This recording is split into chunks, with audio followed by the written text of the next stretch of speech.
Oke, bersama saya Lukas Supriyanto ya. Salam hebat luar biasa ya. Bersama Lukas Supriyanto, perkenalkan nama saya Lukas Supriyanto ya, seorang bisnis ya. Saya dari Bisnis Indonesia dan saya ingin mau berbagi ilmu ya. Sekolah Kas Finansial. Sekolah Kas Finansialku punyanya siapa sih? Punyanya saya sendiri. Saya ingin berbagi ilmu saya ingin mendirikan sekolah kas finansial di online atau di offline situ ya. Itu saya ingin bermanfaat di dunia dan di akhirat, itu sih. Oke,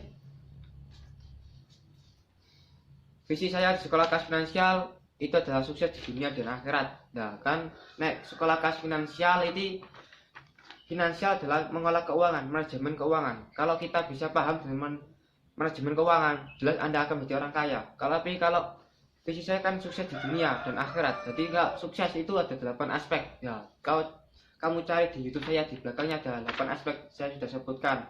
Itu ya. Atau di YouTube-nya lain-lain pasti ada. Itu ya.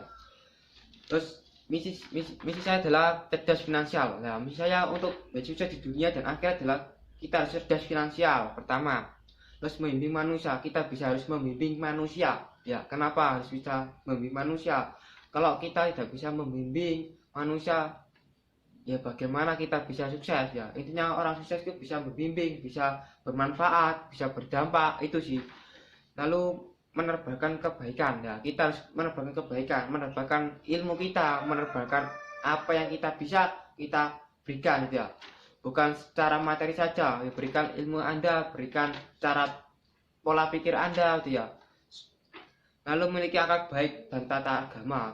Di dalam sekolah kas finansial juga ada memiliki akhlak baik. Kenapa memiliki akhlak baik? Karena visi saya sukses di dunia dan akhirat. Akhirat adalah di surga ya, dimana kita bisa ditempatkan di sisi yang indah ya, gitu ya. Jadi memiliki akhlak yang baik. Jadi kita harus memiliki akhlak baik.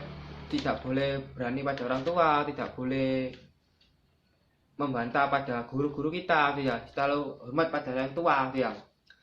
Lalu taat agama ini maksud saya ini bagaimana Anda bisa paham dengan agama Anda masing-masing dan taat pada agama dan kepercayaan Anda masing-masing ya. Taat agama, contohnya orang Islam kan sholat 5 waktu ya, kita gunakan sholat 5 waktu sudah. Kan kalau orang Kristen kan ibadahnya hari Minggu ya, gunakan hari ibadah dengan hari Minggu itu dengan setia gitu ya. Itu sih.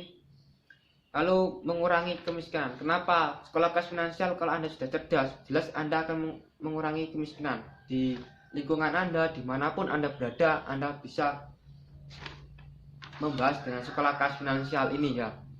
Harus berpenghasilan. Kenapa kok sekolah kas finansial misinya kok ada berpenghasilan? Karena sekolah kas finansial ini gini, kalau Anda mengajak teman, mensupport teman, itu sudah menebar kebaikan, apalagi mau berbayar ya. Bayarnya cuma 10.000, 20.000, 50.000. Itu kan cuma ya, cuma bisa langsung Anda praktekkan. Untuk Anda bisa praktekkan ya. Contohnya Anda mengajak teman SD atau SMP kan syaratnya 10.000 ya. 10.000 kan kalau Anda punya teman, Anda ajak untuk bergabung di sekolah kas finansial dan belajar bersama-sama dengan saya dan saya didik, dan Anda bisa mendidik teman, kan Anda kan sudah luar biasa gitu ya. Dan bisa langsung praktek ya. Contohnya Anda punya 10 orang ya. 10 orang ini teman Anda, dan Anda kan dapat uang 100.000 dan 50.000 untuk Anda dan 5.000 untuk saya. Dan 50.000 ini Anda kelola, bagaimana langsung Anda praktekkan bagaimana 50.000 ini bisa lebih bertumbuh uangnya gitu ya. Contohnya kita ingin berjualan ya, paling mudah kan berjualan apa kalau bisa, lalu apa Anda tabung dulu, nanti sudah berapa 700 apa lalu belikan emas gitu ya. Itu sih misi saya.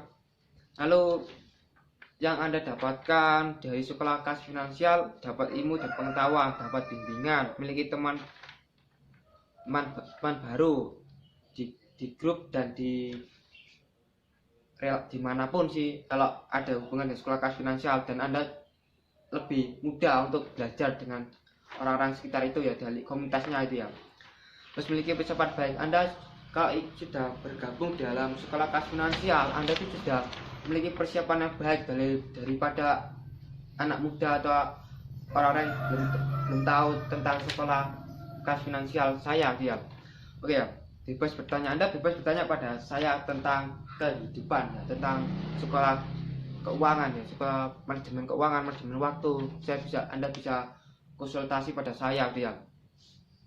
Terus pelajarannya adalah pola pikir. Saya akan membahas tentang pola pikir ya. Kenapa saya ingin membahas tentang pola pikir? Karena apa?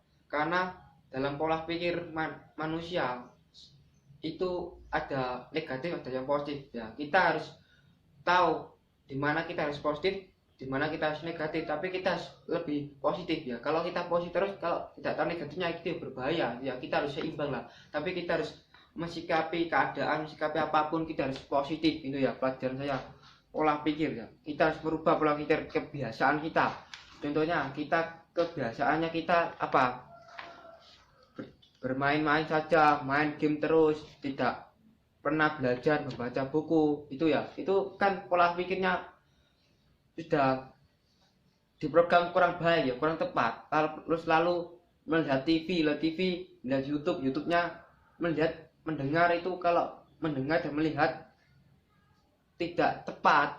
Sepertinya kita melihat TV contohnya ya, TV kan itu filmnya sedih-sedih ya, Anda akan sedih, terbawa TV itu mau ya. Seperti YouTube Anda melihat orang tukaran ya, Anda akan seperti itu, Anda akan tukaran ya, emosimu terbawa gitu ya. Itulah pentingnya pola pikir ya. Kita harus belajar dengan pola pikir barat kita ya, memperbaiki pola pikir, mindset kita ya. Kalau kita ingin memiliki kebiasaan yang baru ya, kita harus membaca buku, membaca orang yang positif, membaca buku yang positif, dan belajar dengan orang yang sukses di YouTube kah, di mana kah, di IG kah, kan ada semuanya. Tergantung Anda ya, bagaimana Anda meresponi ya, mensikapi ya. Itu sih pola pikir. Dan pola pikirnya orang miskin dan kaya itu sangat berbeda. Kalau miskin kayak itu dia cenderung untuk bekerja terus tidak memikirkan dalam segi kedepannya, saya tua itu bagaimana, nah, itu ya. Kalau orang kaya itu memikirkan kedepannya, bagaimana saya bisa kerja ya, bisa bisnis ya. Dan saya tidak mungkin saya bisa bekerja terus sampai muda, karena saya butuh bisnis dan usaha sendiri gitu ya. Terus nomor 2, akhlak baik ya. Kita harus menghargai orang lain, kita harus berkata yang baik, kita sopan pada orang tua, kita harus menghormati pada orang tua gitu ya. Kita harus belajar pada teman-teman kita, pada semuanya. Kita harus mempunyai karakter yang baik intinya gitu ya. Dan tak agama kita harus bisa apa ya, bisa lebih baik ya daripada dulu, memperbaiki dalam keagamaan kita, spiritual kita ya. Kita harus ibadah dengan setia ya. Itu sih cerdas finansial lah. Dalam skala kas finansial saya membahas tentang cerdas finansial. Dalam cerdas finansial kita pertama diperbarui mindset kita, pola pikir kita. Kalau kita di mindset kita tidak diperbarui ya, Anda gitu saja. Tapi dari mindset kamu perbarui, Anda akan menjadi orang luar biasa. Dan mindset orang kaya dan orang miskin sangat berbeda. Kalau kan sudah saya jelaskan, orang kaya itu dia berinvestasi ya, bagaimana mengolah keuangan, menabung ya, bagaimana berinvestasi di properti kah, di emas kah gitu ya.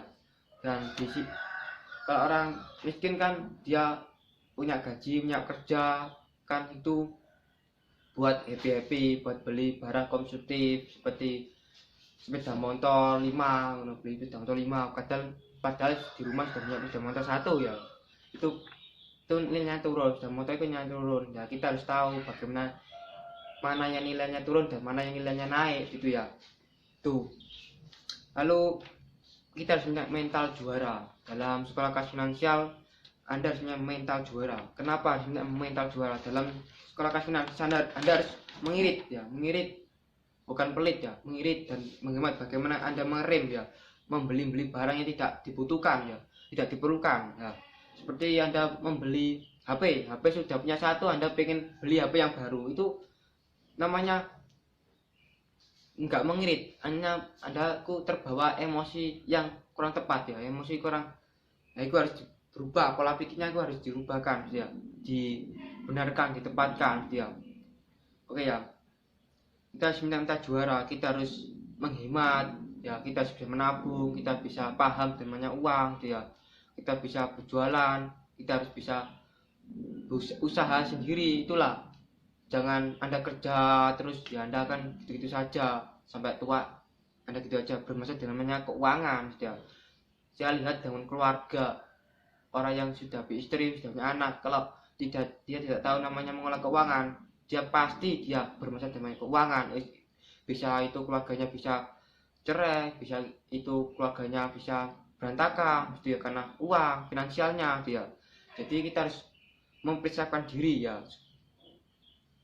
Itu saja sih, kita sebenarnya mental juara, kita harus goal dalam finansial, cerdas finansial ya.